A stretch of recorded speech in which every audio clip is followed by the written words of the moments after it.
Good morning, 8th graders and 7th graders. Today we're going to be talking about solutions of two-variable equations. And I actually gave you the answer to that review question. This is your outline, which hopefully you have at home with you. If you don't, you can print out a copy. I uploaded it to Google Classroom, or you can wait and fill it out when you get back to school.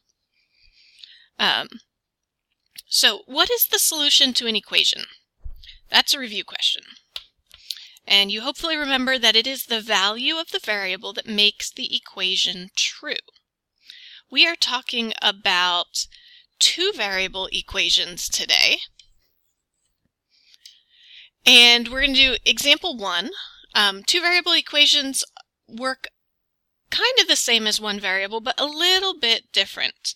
We're going to do example 1 from page 178, and you can turn there in your book, which you should have because you had homework last night, or you can look. I have it posted on the screen here too.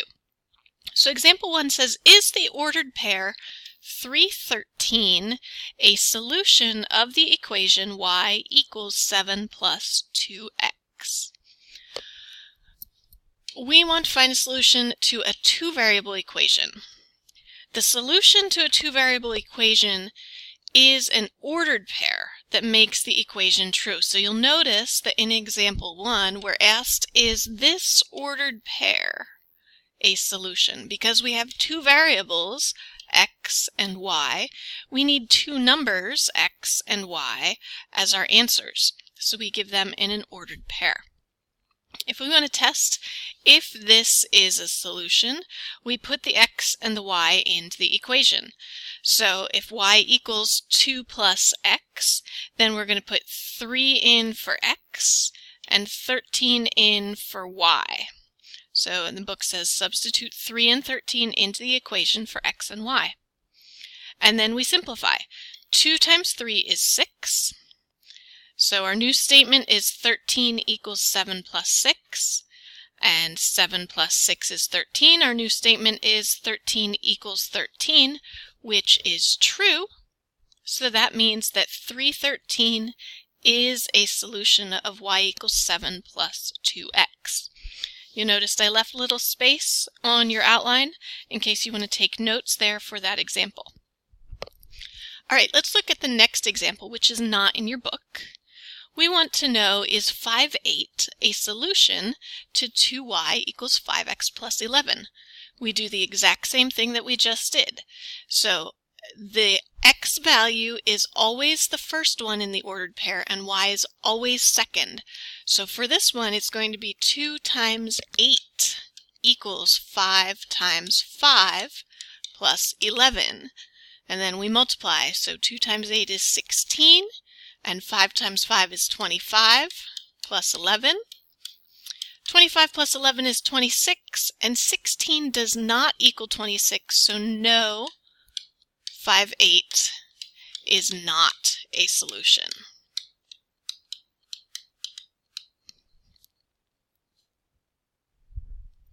All right, now that we've done those two, I want you to do the try it by yourself. You can show your work on your outline and then put your answer into the box that comes up.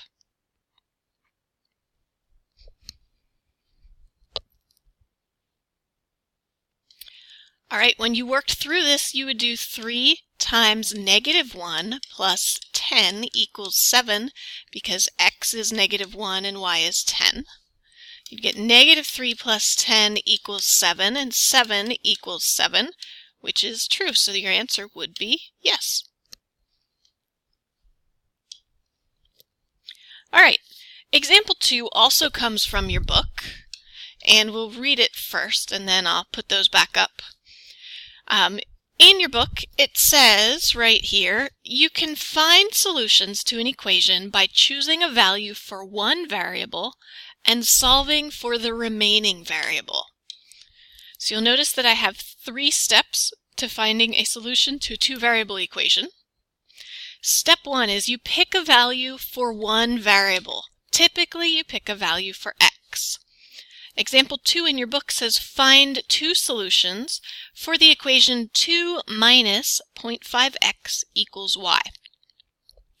So if we do step 1, pick a value for one variable.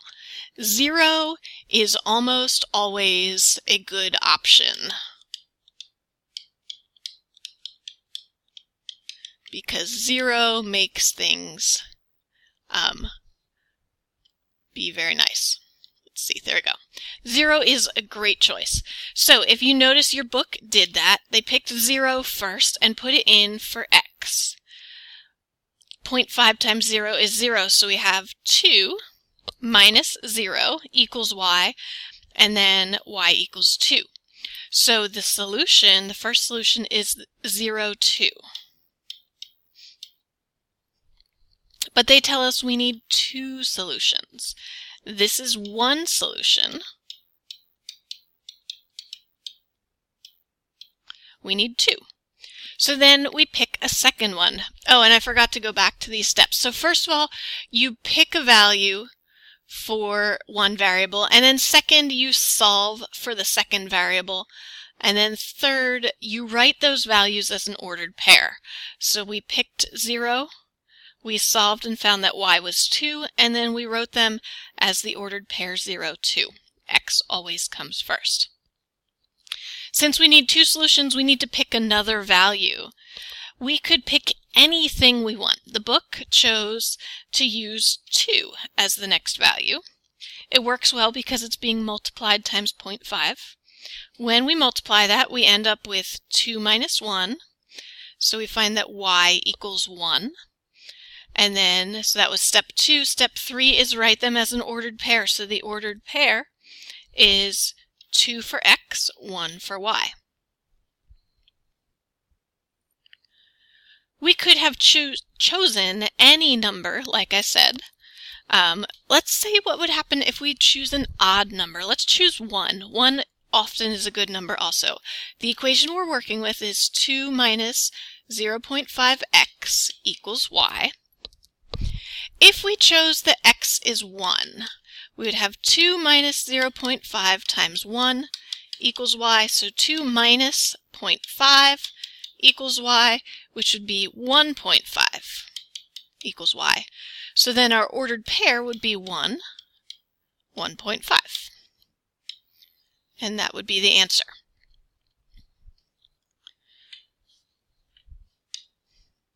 All right, example 2b. This one is not in your book. It is in your outline. Find 2 solutions for this equation. Again, we can start by picking any value for x. So first, cancel. First, we want to choose a value for x. And like I said, 0 is a great option. So if x equals 0, then we, step 2, plug it into the equation and solve for y.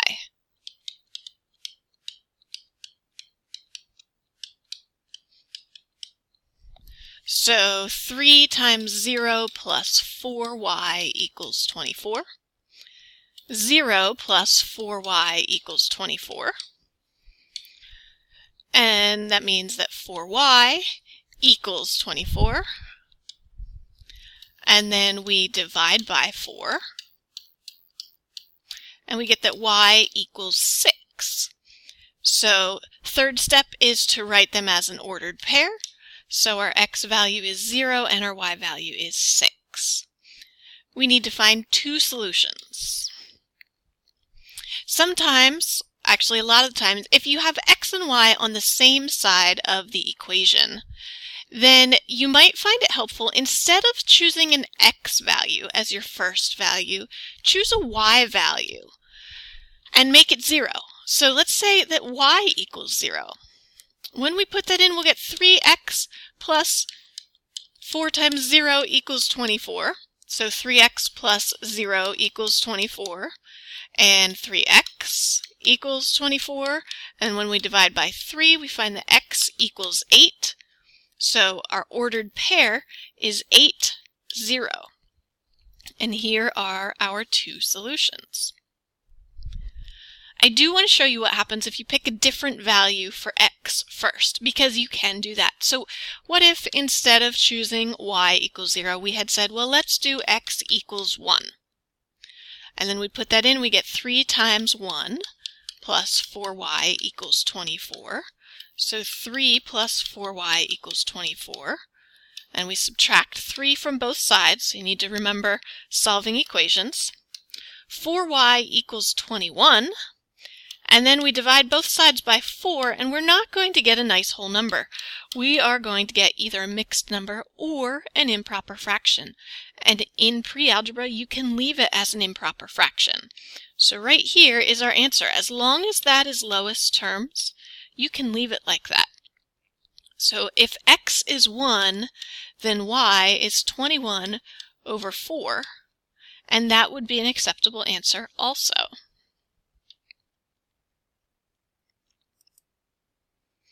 All right, example 3.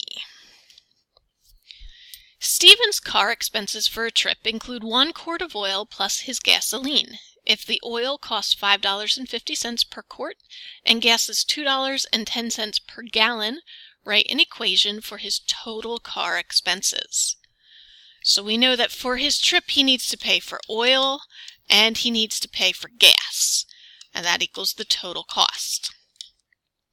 He needs 1 quart of oil, and we are told the oil costs $5.50 per quart, so it's going to be $5.50 because it's just 1. And then gas is $2.10 per gallon, but we don't know how many gallons his trip will be. So we're going to do $2.10 times the number of gallons is going to equal the total cost. And we say that G equals number of gallons, and T is the total cost. So here's an equation that we can use for this situation, and Stephen could use it to figure out what happens if he does 10 gallons, or what if he uses 2 gallons, or what if he uses 100 gallons. Which brings us to part B. We want to make a table of values to show the total cost of the trip for 10, 25, and 40 gallons of gas. So I'm going to choose a vertical table this time, and I'm going to put the gallons on the left. We're going to have 10 gallons, and 25 gallons, and 40 gallons. And the total cost on the right. And you can use a calculator for this, so if you don't have one, you might want to pause the video and go get one. But our formula is $5.50 plus $2.10 per gallon equals T. If there are 10 gallons, it would be $5.50 plus $2.10 times 10. So it would be $5.50 plus $21, which is $26.50 is the total cost for 10 gallons.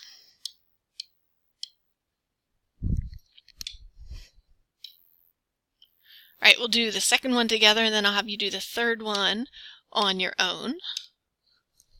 So if it's 25 gallons, we would do $5.50 plus $2.10 times 25, which equals the total.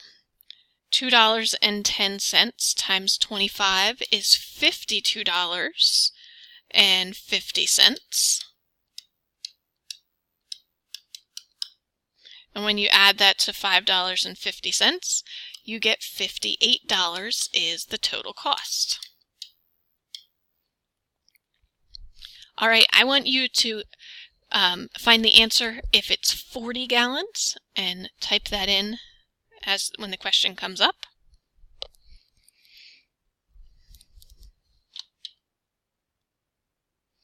The correct answer to that is $89.50. And you can see the work over here. 210 times 40 is 84, and 84 plus $5.50 is $89.50. All right, one more example together and then a try it. Example 4. Anna owes Grace $29.25.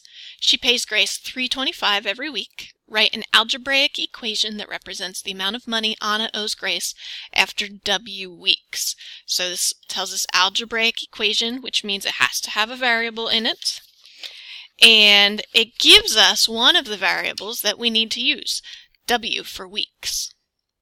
So our situation is that Anna owes Grace some money, specifically $29.95. And she's paying that off. So she's taking money away at a rate of $3.25 each week. So if it's 1 week, it would be $29.95 minus $3.25. If it's 2 weeks, it'd be $29.95 minus $3.25 times 2. If it's 3 weeks, it would be times 3. If it's 4 weeks, it would be times 4. If it's 8 weeks, it'd be times 8. You get the picture. It's this part right here that's changing. So that's the variable. That's the number of weeks.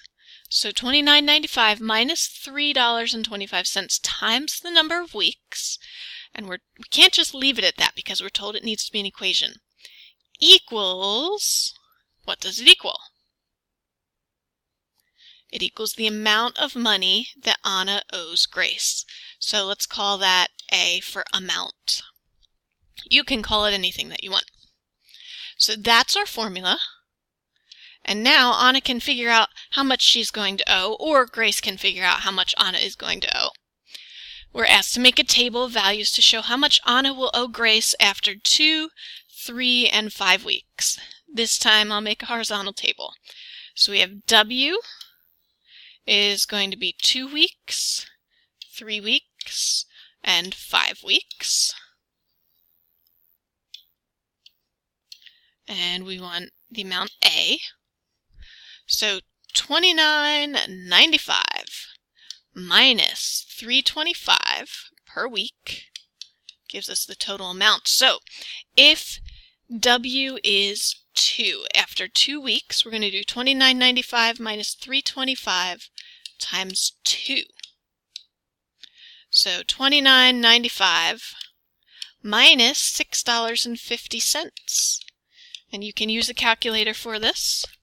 $29.95 minus $6.50 is $23.45.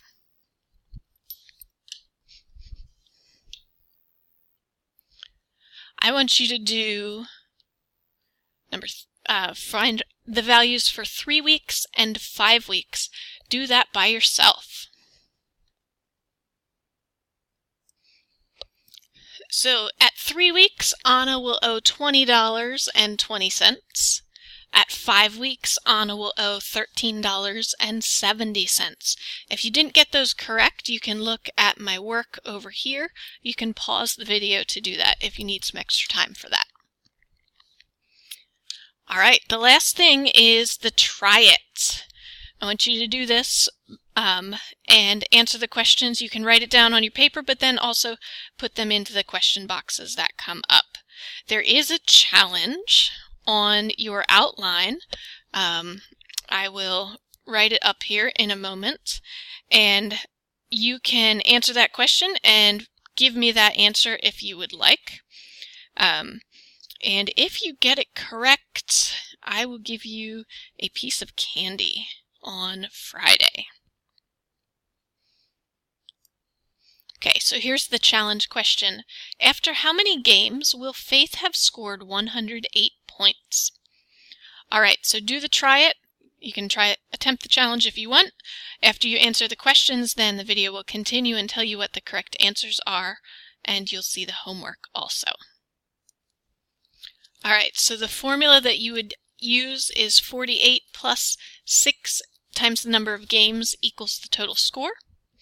And the table you would make would be that for 4 games, she'd have 72 points, for 7 games, 90 points, and for 8 games, 96 points. You can pause this to look at my work if you have questions. Otherwise, your homework for tonight that is due on Friday is page 180, numbers 2, 3A, 7, 8, 10, 12, 13, 20, and 21. You do not have to do the ones that I crossed out. Those are listed on your outline, but you don't have to do them, just the ones that are not crossed out. If you do not have your book at home, I have posted a picture of those problems to Google Classroom. If you have questions, please bring them with you on Friday to class and we can go over your questions.